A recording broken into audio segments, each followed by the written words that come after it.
Number 345 of 2025, Uganda vs. Kano, retired Dr.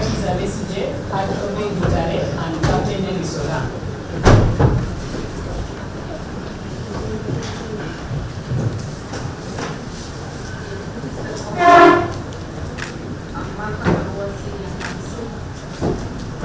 Appearing for A1 and A2 alongside.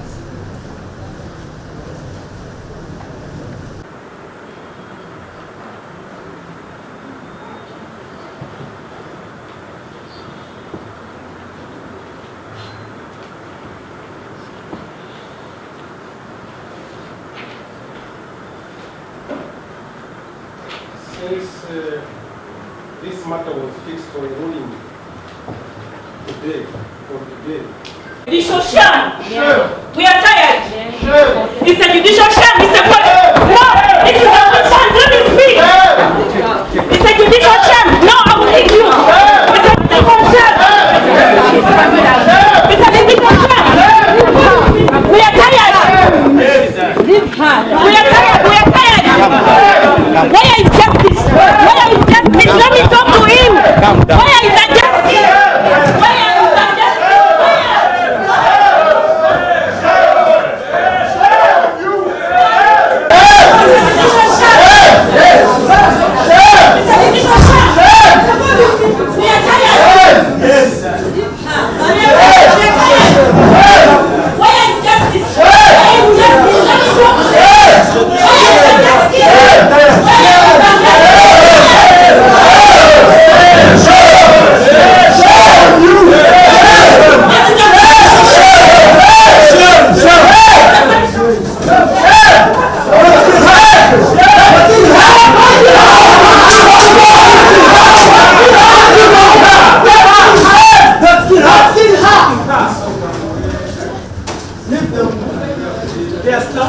Leave me.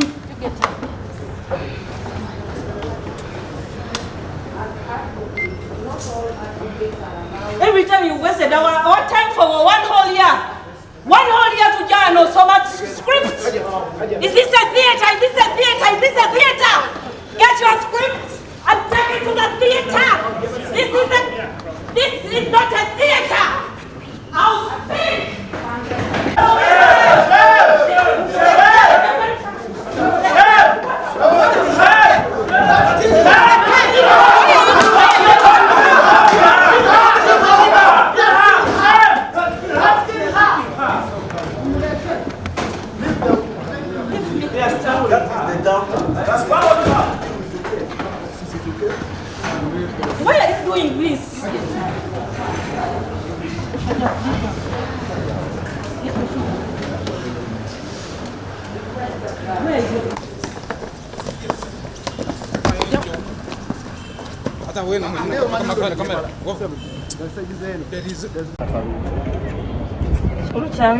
It is rule of law, see rule by law.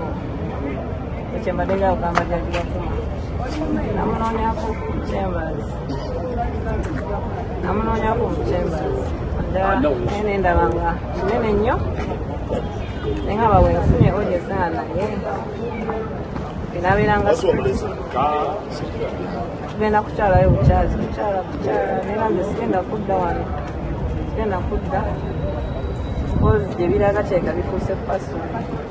the Morota. Sijja kudda mu kooti. Nyinza okutusako obulabe.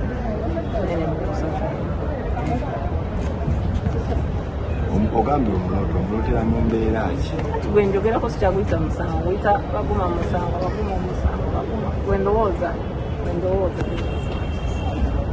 And I lost control, but I didn't mean to harm anyone. Just wanted to tell him that not to mind, it's a judicial show. Of course, it's rule of law, not rule by law. We've tried all avenues, all possible avenues to get them out. We celebrated his birthday. We say, maybe a number of it, it's politically motivated, it's a witch hunt, a political witch hunt. Number one, to be summarizing it on number. And the senior Tamina, you can see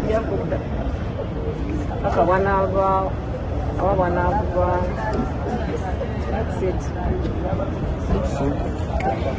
Evidence, no trial, no bail. No, teri kuva mu musango tewali tuli ku negatives the whole year.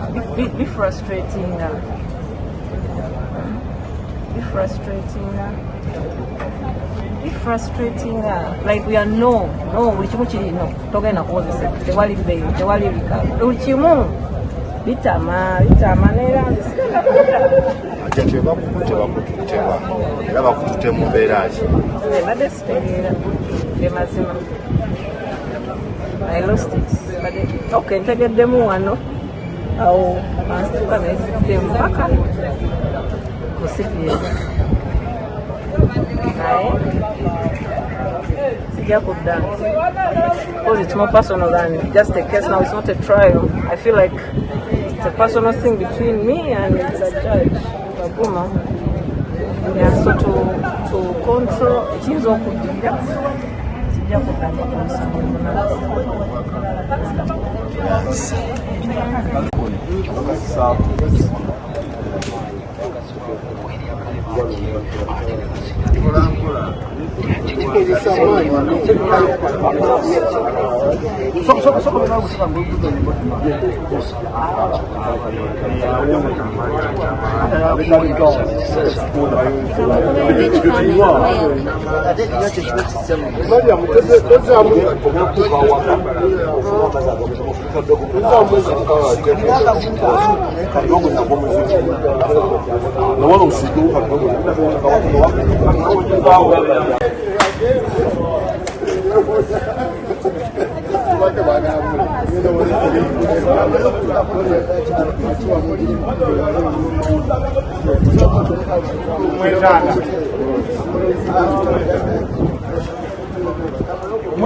Again, we are dissatisfied with the decision of Justice Baguma regarding our application to have this matter forwarded to the Constitutional Court for reference, because persistently we have told you our clients have no confidence in Justice Baguma.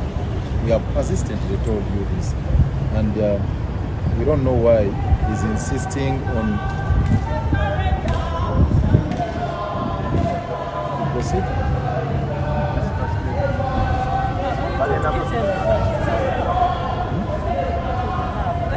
Okay.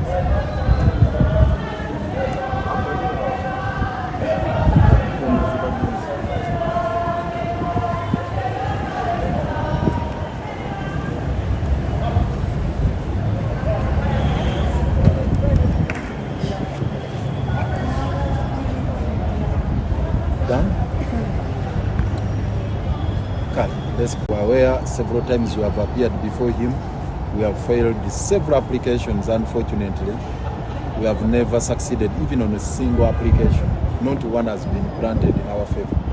It's so strange. All the applications we have filed before him, including bail, recusal, now a constitutional reference, they have all been thrown out without considering the merits of the same. This last one, we thought he would find the sense in the submissions that we made, because really it touched to the core of the criminal justice system. That is fair hearing. That is the cornerstone of our criminal justice system.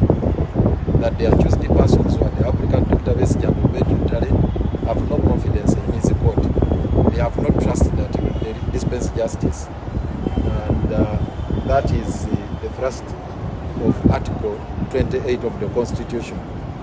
And the Constitution, our constitutional framework created that latitude, whereby if you are dissatisfied with the judge and you feel like there will be no dispensation of justice, you raise the matter.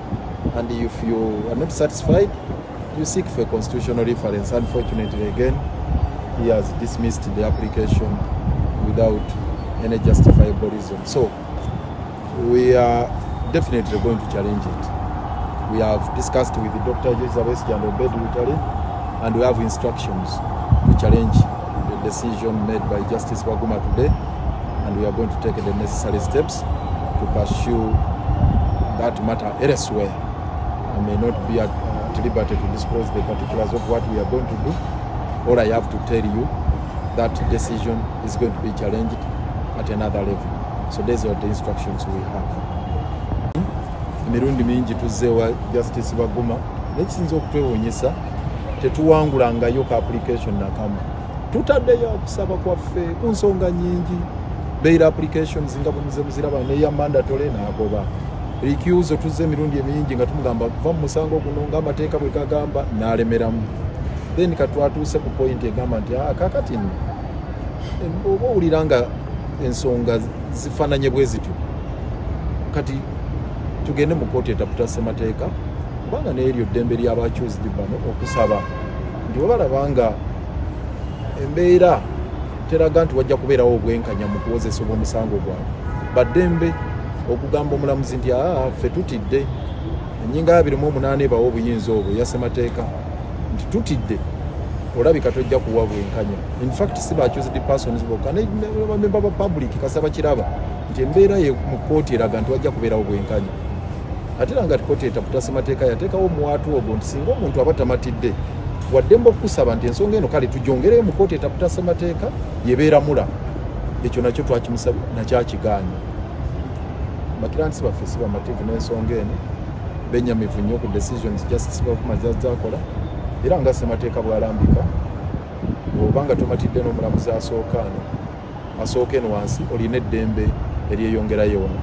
Batuwadde instructions okugamba nti Justice Baguma byasazeewo olwaleero tweyongereyo walala tubiwakanya, era tujja babulira emitendera gye tugenda okukwata okuwakanya decision ya Justice Baguma.